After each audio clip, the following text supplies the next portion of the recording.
tonight. I think I shocked some of you, huh? Majority Leader Kevin McCarthy drops out of the race to be the next Speaker of the House. I just think it's best we have a new face. So where does the GOP go from here?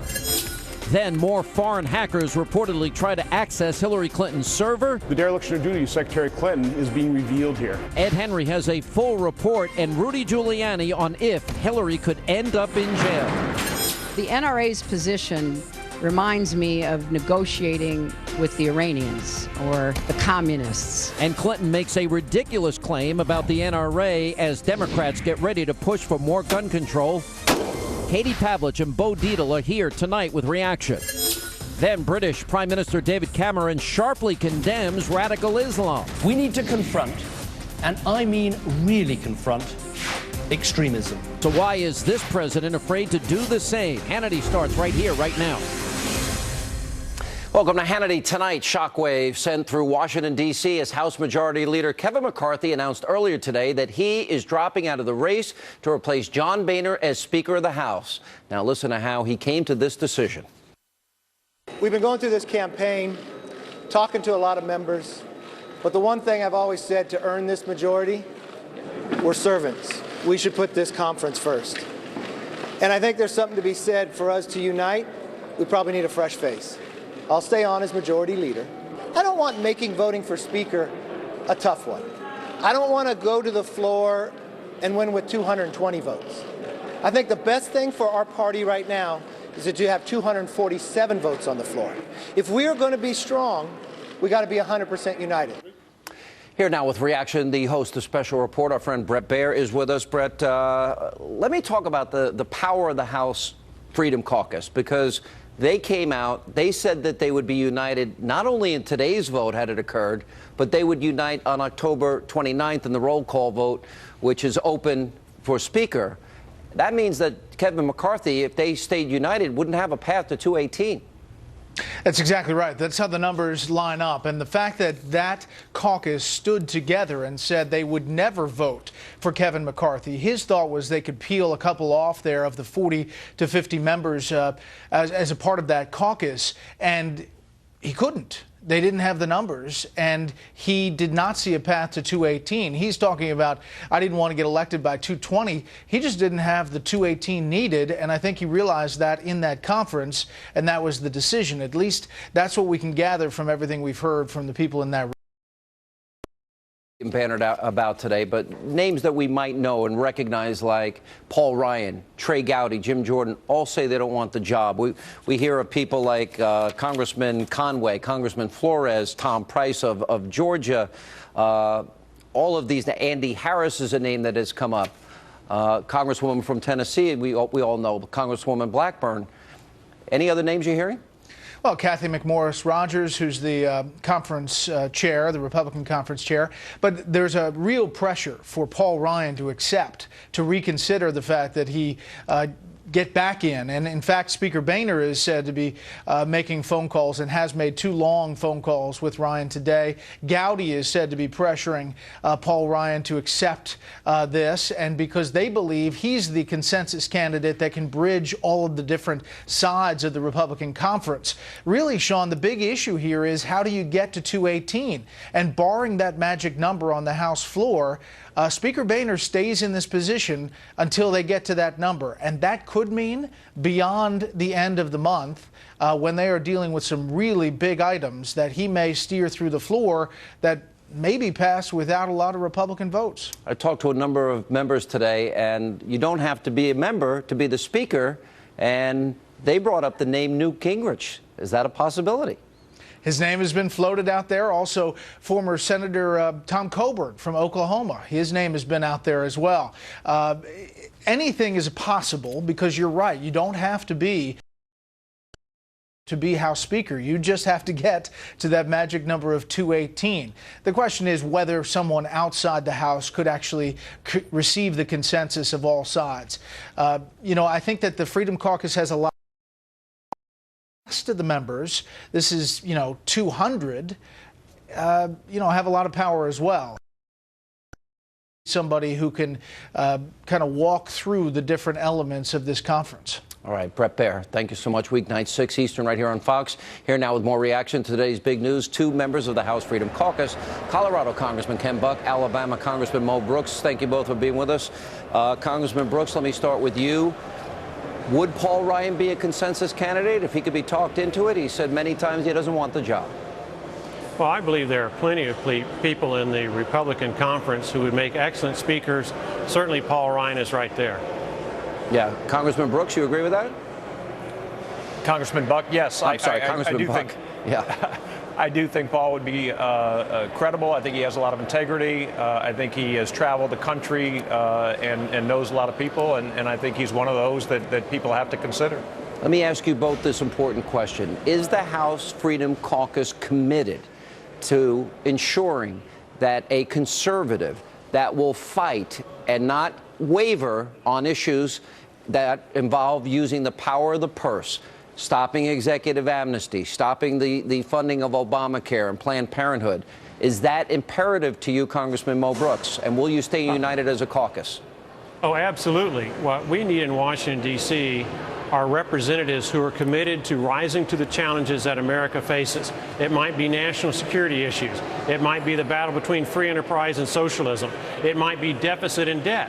And we're willing to fight for our country, and hopefully we will get more members of the United States Congress who will do the same thing.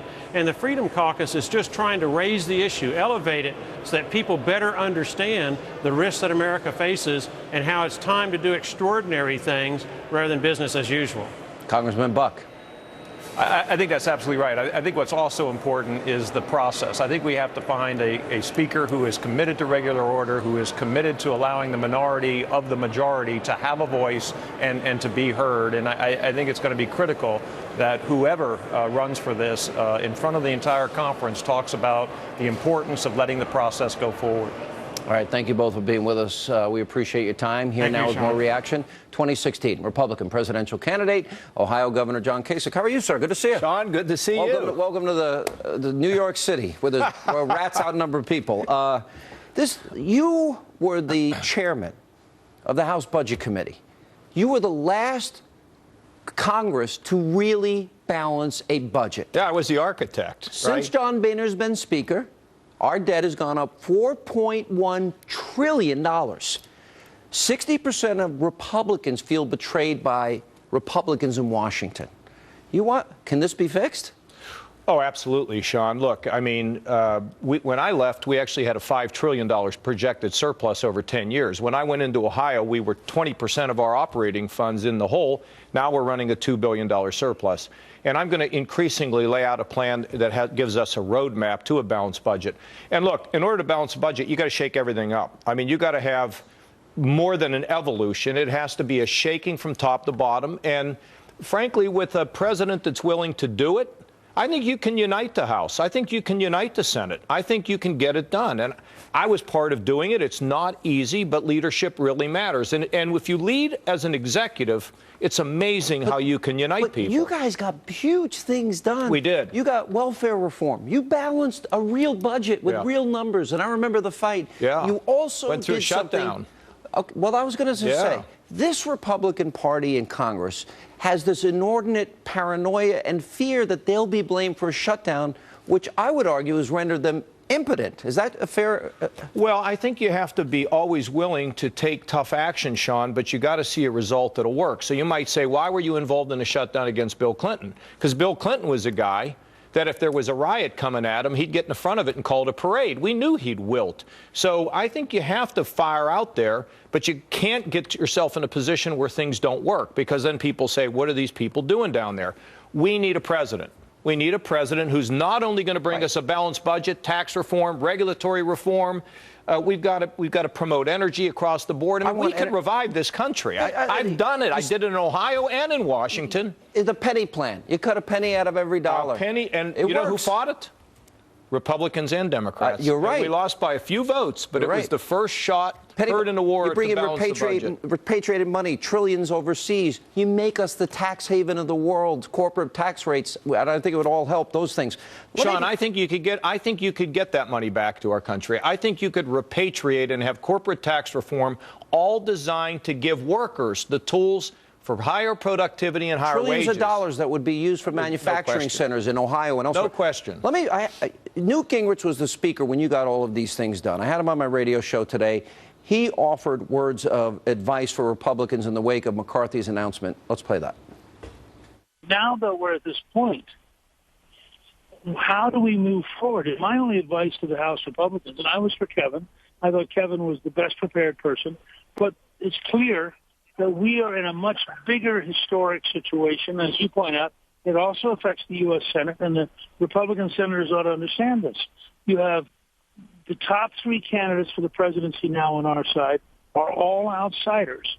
You can see why the country is saying, you guys got to change what you're doing. And my advice to the House Republicans would be, slow down, have day-long sessions where you actually listen to each other with a sense of humility, where all of you listen to each other, and try to figure out, for the country's sake, how do we move forward? Is that good advice? Yes, I think it is. And here's the thing, Sean. We know we need a dramatic reform in all of government. And the thing is, I get elected, you're going to wear a seatbelt because we're going to have so much change, which is what I did in Washington and what I've done in Ohio. What I'm most concerned about is having a united party that wants to reduce the power and the money and influence in Washington. That doesn't exist right now, does it? No, it doesn't exist right now, but we can have sweeping change. I'm going to have 90 to 120 days to bring about very dramatic change to have Washington look completely different. And I know how to do it, by the way. It's one thing to talk about it. I know how to get these things. I've done it a couple times. I want to ask you, in light of this, though, but there were 10 items. It was called a contract with America. Yep. Why don't we duplicate that? Republicans commit to a vision that will balance the budget, make us energy independent, control our borders. I have a contract with America coming. I don't know what I'm going to call it, but it's going to be a comprehensive plan to You're get going to lay out how many items on your plan? There's going to be a bunch of them. It'll be regulatory, tax, energy. It'll be coming very, very soon, and it will get more detail as time goes on. You realize I've only been a candidate for president for slightly more than 2 months? I was there the day that it almost seems like it's been 2 years, right? So give me a little time, but we're going to move, and it'll be responsible. Look, well, because I think the success that you and Newt Gingrich had can be duplicated. And I believe you've shown that as governor. Look at these poll numbers. Latest Quinnipiac poll number for you. No Republican can win the White House without the state, the Buckeye state of Ohio. Look at those numbers. These are the highest approval ratings you've ever had. 62-29. What was the debt when you took over? What was the deficit? $8 billion. About 20% of our general revenue fund. $8 billion. What is the surplus now? $2 billion. What was the deficit? We're up 347,000 jobs. When you were the House budget chair? Oh, hundreds of billions, and over the long term. You know, we also paid down debt when we balanced the budget when I was the architect. But, Sean, here's what it took. I had to fight sometimes my own party. I had to fight the Appropriations Committee. You know, there's three parties in Washington. There's the Republicans, Democrats, and the Appropriations Committee. Mm-hmm. And I had to fight them. And you have to take the heat. I've had to take heat in Ohio. But you know what? It gets rewarded when you can produce success. In your opinion, you work with Newt Gingrich to make this success. Would he be a good speaker to come back? Let me tell you, we've had changes of leadership in there I got to work with to get things done. We have to get these things done. Balancing budgets, reforming taxes, immigration, the whole thing. I want to ask you two questions, two issues that have come up in interviews that I've had with you that people have responded in a big way. One is immigration. Where do you stand on illegal immigrants? Look, listen, I did the Hispanic Chamber of Commerce the other day, and Javier, who was running it, was an interview. He says to me, you know, I don't agree with you on the wall. I said, do you have a couple homes? He a couple places. I said, do you lock your door? He said, yes. We need to lock the door so we know who's coming into America. So build the wall first? Absolutely. It has to be done. What about, should anybody that came in here illegally? Anybody who comes in here, once that wall's done, they got to go back. No excuses. No more explanations. What about those here? Do they ever get a chance at citizenship? No, I'm for legalization. I don't favor citizenship. Right. Last question. Refugees, Syria, Iraq. James Clapper said that if we cannot ensure that they are not here to become part of an effort to damage us, then they shouldn't come. There has to be a guarantee on that. Governor, good to see you. Thanks for stopping by. Appreciate it. So you're going to announce your own contract. How about you for speaker? Yeah, right. How about you for speaker? And how many votes do you think I can get? You couldn't afford to be speaker. No, I couldn't take the pay cut. Can I ask you a question? How many votes would I realistically get? Maybe Louis Gohmert would be the only one.